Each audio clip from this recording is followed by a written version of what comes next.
Iran துறைமுகங்கள் மீதான கடற்படை முற்றுகை மீண்டும் தீவிரப்படுத்தப்பட்டதிலிருந்து அரபிக் கடலில் பயணித்த 62 வணிக கப்பல்களை கடற்படைகள் தடுத்து திருப்பி அனுப்பியுள்ளதாக தெரிவிக்கப்பட்டுள்ளது.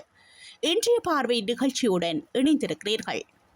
ஈரான் மீதான போரில் மசகு எண்ணெய் விலையை குறைப்பதுதான் முதல் இலக்கு என அமெரிக்க துணை ஜனாதிபதி ஜேடி வான்ஸ் கூறியுள்ளார். ஈரானின் அணுசக்தி திட்டங்களுக்கு எதிராக கடந்த பிப்ரவரி 28 அன்று அமெரிக்கா மற்றும் இஸ்ரேலிய படைகள் இணைந்து ஈரானின் முக்கிய நகரங்களின் மீது நடத்திய தாக்குதலில் அந்த நாட்டின் தலைமை மதகுரு அயத்துல்லா அலி கமேனி கொல்லப்பட்டார்.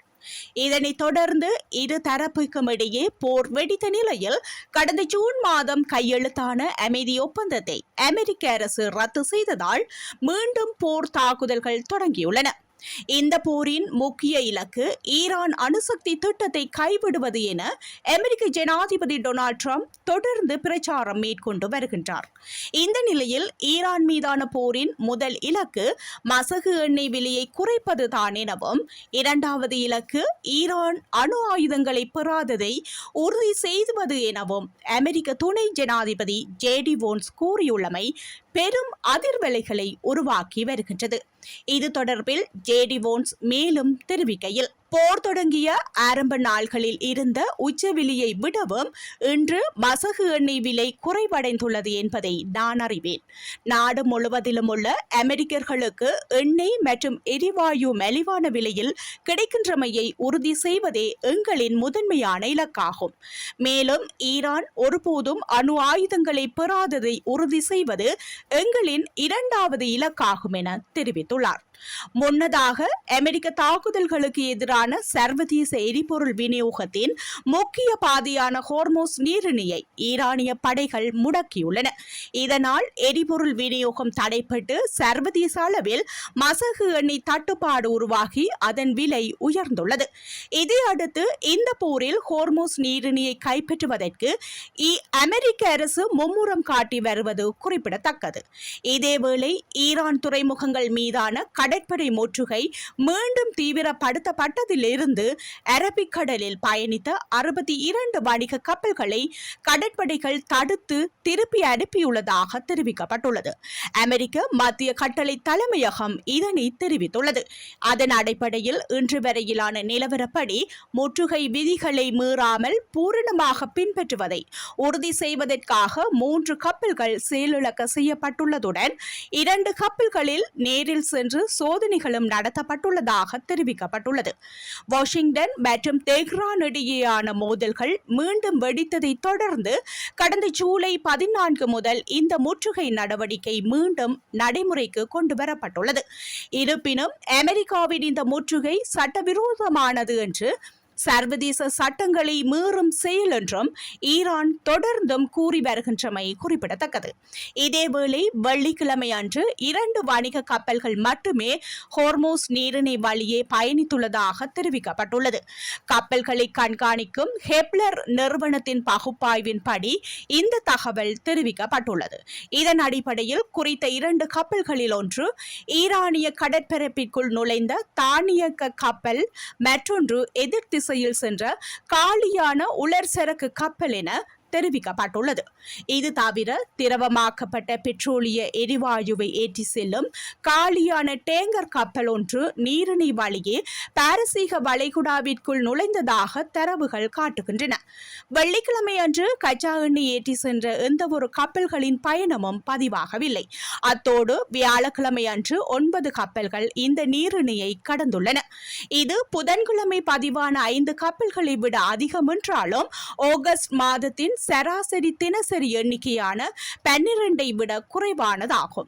சில கப்பல்கள் தங்களின் கண்காணிப்பு கருவிகளை அணைத்துவிட்டு ரகசியமாக பயணிக்கக்கூடும் என்ற போதிலும் கடந்த பிப்ரவரி மாதம் ஈரான் மீது அமெரிக்க இஸ்ரேல் போர் தொடங்குவதற்கு முன்பு வரை தினசரி 130க்கும் மேற்பட்ட கப்பல்கள் ஹோர்மோஸ் நீரிணையை கடந்து சென்ற நிலைமையுடன் ஒப்பிடுகையில் தற்பொழுதைய எண்ணிக்கை மிக மிக குறைவாகும்.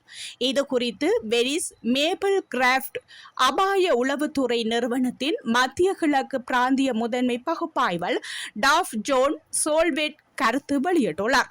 மேலும் தெரிவித்த அவர், பிராந்தியத்தில் உள்ள எரிசக்தி உட்கட்டமைப்புகளுக்கு அச்சுறுத்தல் விடுத்துள்ள அதே வேளையில் ஹோர்மோஸ் நீரிணை வழியிலான கப்பல் போக்குவரத்தை கட்டுப்படுத்தும் ஈரானின் திறனே பேச்சுவார்த்தைகளில் அந்த நாட்டிற்கான மிக முக்கிய பலமாக விளங்குவதாக சுட்டிக்காட்டியுள்ளமை குறிப்பிடத்தக்கது. இதேவேளை ஈரானின் ஹோர்மோஸ்கான் மாகாணத்தின் வான்பரப்பில் ஊடுருவிய அமெரிக்க தயாரிப்பான MQ-9 ரக ஆளில்லா விமானம் ஒன்று அளிக்கப்பட்டுள்ளதாக அந்த நாட்டு ஊடகங்கள் செய்தி வெளியிட்டுள்ளன.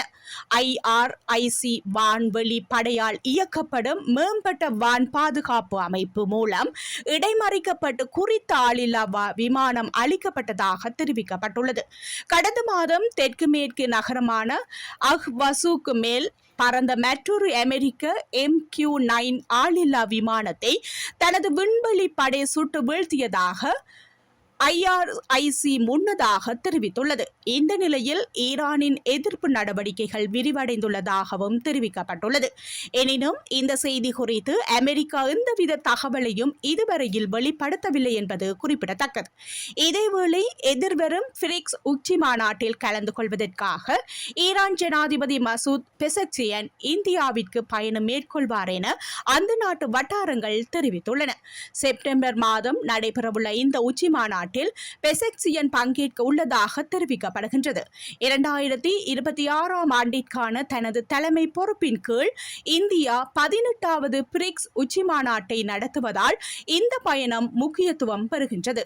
இந்த உச்சி மாநாடு மீள்திறன், புத்தாக்கம், ஒத்துழைப்பு மற்றும் நிலைத்தன்மைக்கான கட்டமைப்பு என்ற இந்தியாவின் கருப்பொருளின் கீழ் நடைபெறும் என கூறப்பட்டுள்ளது. இதன்படி 2026 ஆண்டின் தொடக்கத்தில் பிரேசிலிடமிருந்து பிரிக்ஸ் தலைமை பொறுப்பை இந்தியா ஏற்றுக்கொண்டது. 2024 அக்டோபரில் ரஷ்யாவின் கசான் நகரில் நடைபெற்ற பிரிக்ஸ் உச்சி மாநாட்டினிடையே பெசக்சியன் நரேந்திர மோடியை சந்தித்தார். அப்பொழுது இரு தலைவர்களும் இருதரப்பு மற்றும் பிராந்திய பிரச்சினைகள் குறித்து விவாதித்தனர். 2024 ஈரான், எகிப்து, எதியோப்பியா மற்றும் ஐக்கிய அரபு அமீரகம் ஆகியவற்றுடன் பிரிக்ஸ் அமைப்பில் முழு உறுப்பினரானது. 2025 இந்தோனேசியா இந்த அமைப்பில் இணைந்ததன் மூலம் முழு உறுப்பினர்களின் மொத்த எண்ணிக்கை 11 ஆக உயர்ந்துள்ளது. முன்னதாக ஜூன் மாதம் பிரிக்ஸ் வெளியுறவு அமைச்சர்கள் கூட்டத்தில் கலந்து கொள்வதற்காக ஈரான் வெளியுறவு அமைச்சர் அப்பாஸ் அராக்சி இந்தியா வந்தடைந்தார். கூட்டத்தை தொடர்ந்து டெல்லியில் நடைபெற்ற செய்தியாளர் சந்திப்பில் பேசிய அராக்சி, உலகளாவிய சமாதானத்தை நிலைநாட்டும் சக்தியாக இந்தியாவின் செல்வாக்கு வளர்ந்து வருவதை எடுத்துரைத்தார். மேலும் மேற்கு ஆசியாவில் நிலவும் பதற்றமான சூழ்நிலையை தணிப்பதில் இந்தியா ஒரு பெரிய பங்கை ஆற்ற முடியும் என்றும் அவர் வலியுறுத்தினார். ஆயுத மோதலில் தெஹ்ரான் எதிர்காலத்தை காணவில்லை என்பதையும் அராக்சி தெளிவுபடுத்தியுள்ளார். தற்போதைய நெருக்கடிக்கு ராணுவ தீர்வு இல்லை என்றும் பேச்சுவார்த்தை மூலம் தீர்வு காண்பதே முன்னோக்கி செல்வதற்கான ஒரே சாத்தியமான வழி என்றும் அவர் கூறியுள்ளார். இந்திய மத்தியஸ்தத்திற்கு தெஹ்ரான் தயாராக இருப்பதை வலியுறுத்தும் வகையில் இந்தியாவின் எந்தவொரு ஆக்கப்பூர்வமான பங்களிப்பையும் நாங்கள் வரவேற்போம் என்று அவர் குறிப்பிட்டுள்ளார். இந்திய வெளியுறவுத்துறை அமைச்சர் ஜெயசங்கருடன் பேச்சுவார்த்தை நடத்திய அரக்சி, வர்த்தக பாதுகாப்பிற்காக நட்பு நாடுகள் ஈரானை நம்பி இருக்கலாம் என்று உறுதிப்படுத்தினார். மேலும் ஹோர்மோஸில் பாதுகாப்பை பேணும் தனது வரலாற்று கடமையை ஈரான் எப்பொழுதும் நிறைவேற்றும் என்றும் அராக்சி தெளிவுபடுத்தியுள்ளார்.